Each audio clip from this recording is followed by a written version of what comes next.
कथा है सद्दू पाणी की गौशाला की एक गैया रोज गिरिराज जी पर जाती और गिरिराज जी पर जाकर के अपना सवरा दूध निकाल आती।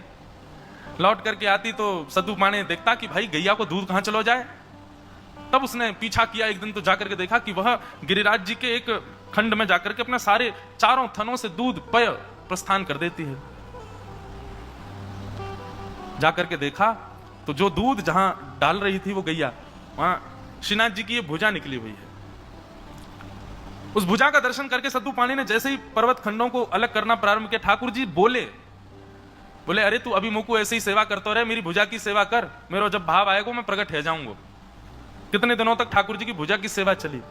उसके बाद ठाकुर जी ने अनुग्रह किया और एक दिन श्रीनाथ जी श्री गोवर्धन नाथ से प्रकट होकर के व्यवस्थित हो गए। प्रकट हुए, सब ब्रजवासी जो जो वहां थे, सद्दू पाणी आदि परिवार के सब लोग भोग आदि लेकर के गए। ठाकुर जी प्रकट भये।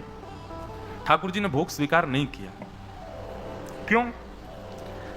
पूछने पर ठाकुर जी कहते हैं कि मेरा एक भक्त है, वो साक्षात श्री यशोदा मैया कोई अवतार है, वो जब आवेगो तब मैं अन्न ग्रहण करूंगा, वो जब तक नहीं आएगा तब तक मैं पयोव्रती रहूंगा, मैं दूध पे ही रहूंगा। और असंख्य वर्षों तक जब तक श्रीमद वल्लभाचार्य जी महाराज गोवर्धन नहीं पधारे तब तक श्रीनाथ जी पयोव्रती रहे, दूध पर रहते थे। कथाएं तो भक्तों के व्रत की बहुत सुनी, लेकिन ठाकुर जी जैसा व्रत कौन करे। ध्रुव प्रहलाद के भी 6-7 महीने के ही व्रत के भाव आते हैं, पर ठाकुर जी के तो वर्षों का व्रत चला। श्रीमद वल्लभाचार्य जी पधारे। श्रीमद वल्लभाचार्य जी महाराज भ्रमण करते हुए जैसे ही ब्रजमंडल में आए और गोवर्धन में प्रवेश किया तो सद्दू पाणी तो प्रतीक्षा कर रहे थे, बोले हमारो ठाकुर भूखो बैठो भैया, कब आवेगो वल्लभाचार्य जी। आज जब उन्होंने खबर सुनी कि कोई आचार्य प्रवर पधारे हैं, दौड़ करके गए, चरणों में प्रणाम करते हुए निवेदन करते हुए कहा, हे गुरुवर, हमारे ब्रजमंडल को एक ठाकुर प्रकट भयो है, वो वर्षंते केवल दूध पी के रह रहो, पयोव्रती है, आपके दर्शन के काजे इच्छुक है, आप कृपा करके पधारो, उनको अन्न पवाओ। वल्लभाचार्य जी महाराज ने जैसे सुना तो उनको संकेत तो हो चुका था। गए, बोले कहां है ठाकुर जी? बोले वो देखो पर्वत के ऊपर ठाकुर जी खेल रहे थे ग्वाल वालों के साथ। कलयुग की लीला है, इस कलिकाल में। और जैसे ही श्रीमद वल्लभाचार्य जी नीचे पहुंचे, ऊपर दृष्टिपात किया, ऊपर से ठाकुर जी ने वल्लभाचार्य जी को देखा, नेत्र सजल हो गए ठाकुर जी के। एक चित्र आपने देखा होगा, बहुत जगह प्रसिद्धि होती है कि ठाकुर जी श्रीमद वल्लभाचार्य जी से ऐसे गले लग रहे हैं। ठाकुर जी दौड़े गिरिराज जी से और नीचे दौड़ करके आए और आकर के श्रीमद वल्लभाचार्य जी को हृदय से लगा लिया।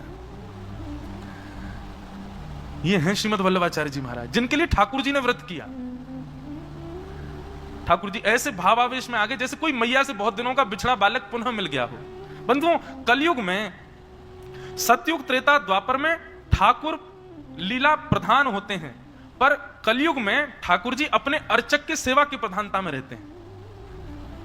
वो स्वयं सर्वगुण संपन्न होते हुए भी अर्चक के अधीन रहते हैं। यदि आप भूखा रखो ठाकुर जी को, भूखे रह लेंगे, लेकिन पाएंगे तभी जब आप पवाओगे। ऐसी एक निष्ठता हम में है ठाकुर जी के प्रति। हम अन्न छोड़ दें, ठाकुर जी आप पवाओ, आप पवाओगे तो ही पाऊंगा, अनशन पे बैठ जाओ, कोई नहीं कर पाएगा। अनशन आज तक बहुत सुने, सरकार के पीछे लोग पड़ जाते हैं, ये बिल लागू करो, ये लागू करो, मानवीय ये गुण लागू करो। कभी ऐसा सुना कि कोई अनशन पर बैठा है? क्यों? बोले तभी पाऊंगा जब ठाकुर जी आके पवाएंगे। ऐसा अनशन तो ठाकुर जी कर सकते हैं। हम जीवात्मा तो महान नाटकबाज हैं, बस नाटक करना जानते हैं हम लोग, और कुछ नहीं आता हम लोगों से। ठाकुर जी अनशन पर बैठे रहे, बोले जब वल्लभाचार्य जी आएंगे तभी पाऊंगा। वल्लभाचार्य जी के नेत्र सजल हो गए। ठाकुर जी की बात सुनकर के, इतने वर्षों से आप केवल पयोव्रती हैं, 56 भोग सामग्री सिद्ध करवाई, और तब से आज तक श्री गोवर्धन में 56 भोग लगाते हैं ठाकुर जी को। सबसे पहला इस कलिकाल में ठाकुर जी का 56 भोग अरोगाया श्रीमद वल्लभाचार्य जी ने। एक प्रकार से ये कहते हैं भगवान का अनशन तोड़ा, उनका पयोव्रत से उनको सामग्री पधरानी प्रारंभ की। ऐसे श्रीमद वल्लभाचार्य जी महाराज, उन्हीं की, उनको भैया नित्य प्रणाम किया कर, उन्हीं की कृपा से ही हमारे घर में ठाकुर जी की सेवा चल रही है। सेवा के भावों को पुष्ट, इसीलिए उनके मार्ग का नाम ही है पुष्टि मार्ग।